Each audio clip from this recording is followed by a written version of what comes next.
Oui, parce que vous disiez tout à l'heure fusionnel, vous disiez, je crois on est dans une relation qui est au-delà du langage, qui est au-delà des mots, et puis on est à un moment de l'existence des deux personnages où tout a été écrit, tout a été dit entre eux. Il n'est plus nécessaire d'exprimer des choses qui vont de soi. Et du coup, le dialogue entre eux n'est pas nécessaire, il est implicite. Les choses sont dites par avance. Elles ont été exprimées. Alors, on parlait des ronces, ça pique. Hein, oui. Quand on veut s'en défaire, s'en délier. Oui. Ça donne des murs aussi. Ça donne des murs aussi, c'est peut-être le bon côté des choses. Il y a aussi on parlait des lieux tout à l'heure, ce va-et-vient entre Bruxelles, Lyon, la Bretagne, cette sorte de quête finalement, parce que c'est aussi une quête. Et puis, on a un fil d'Ariane, l'écriture, puisque le narrateur écrit un roman, et il écrit un roman sur un auteur qui lui-même écrit un roman. Vous avez brouillé les pistes là. Oui, et encore, vous avez échappé au pire, parce que dans la construction initiale, j'avais donc cette construction en abîme, et j'avais aussi introduit le texte du roman qu'écrivait le romancier. Bon, c'est peut-être un peu compliqué. Le roman dans le roman dans le roman, finalement. Voilà, c'était le roman dans le roman. Une sorte de poupée russe. Oui, ou alors pour donner une autre image, c'est souvent celle que l'on donne, c'est la boîte de vache qui rit, qui montre la boîte de vache qui rit, qui montre, etc. Donc c'est un peu ça. Donc on était dans cette construction en abîme, et effectivement, peut-être que c'était sans doute un peu complexe, un peu trop complexe, un peu trop intellectualisé. Donc j'ai effectivement souhaité alléger les choses.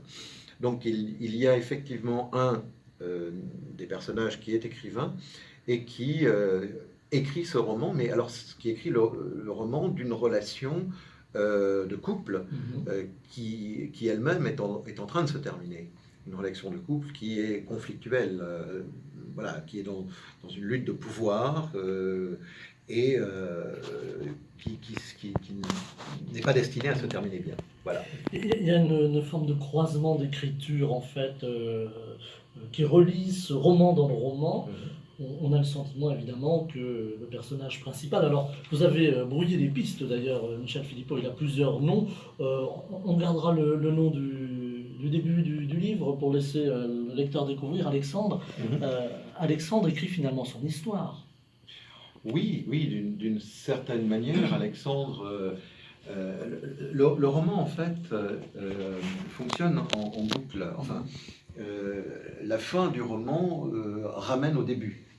Et c'est évidemment pas un hasard si c'est construit de cette manière-là. C'est-à-dire que le dernier chapitre nous dit, eh bien, voilà, je prends la plume et j'écris cette histoire. Et on reprend à la page 1 du coup. Enfin, sauf si on l'a bien lu la première fois. Ce qui est votre cas, visiblement. Je vous rassure. Alors, en fait, ces deux histoires, on a deux histoires en parallèle, mais qui finalement ne sont pas tant que ça en parallèle. Vous aimez ces va-et-vient comme ça, Michel, d'histoires en parallèle. Ça nous ramène un peu à Un été au paradis, hein, où on a aussi une forme de parallèle comme ça. Mais parce que c'est la vie qui est comme ça, parce que la vie n'est pas linéaire, il y a des retours, il y a des départs, il y a des retours en arrière, il y a des moments de plateau, si je puis dire, et puis il y a des croisements, il y a des rencontres, et c'est toute cette vie-là, en fait, qui transparaît dans la structure même du roman. Enfin, c'est ce que j'ai voulu faire. Je ne sais pas si j'y ai si j'y ai réussi, mais en tout cas, c'est l'intention qu'il y a derrière. Effectivement, de traduire, d'exprimer par la structure complexe, effectivement, de ce roman. Complexe mais pas compliqué, j'espère que non. Non, c'est un roman qui se lit très facilement, je rassure nos auditeurs. Donc par cette structure complexe, je souhaitais effectivement mettre en évidence le fait que la vie est ainsi, la vie est faite de ces moments et de ces croisements et de ces rencontres. et de ses déplacements, de ses errances. À travers tous vos romans, et celui-ci peut-être plus que les autres encore, on sent que vous aimez vos personnages, vous avez une empathie, vous aussi une fusion avec vos personnages, et puis il y a ce fil d'Ariane, toujours l'écriture, les livres aussi, sans dévoiler, mais on s'apercevra à un moment que dans le roman, qui lui-même dans le roman, le protagoniste vit, en l'occurrence, dans une pièce où il a des livres et où il écrit. Voilà, ça c'est à découvrir par les lecteurs. Et on s'aperçoit qu'il y a aussi une forme d'abandon des êtres face à eux-mêmes, qui n'est pas un abandon comme on pourrait l'imaginer, mais peut-être le lâcher-prise, justement, ce lâcher-prise là dont vous parliez tout à l'heure.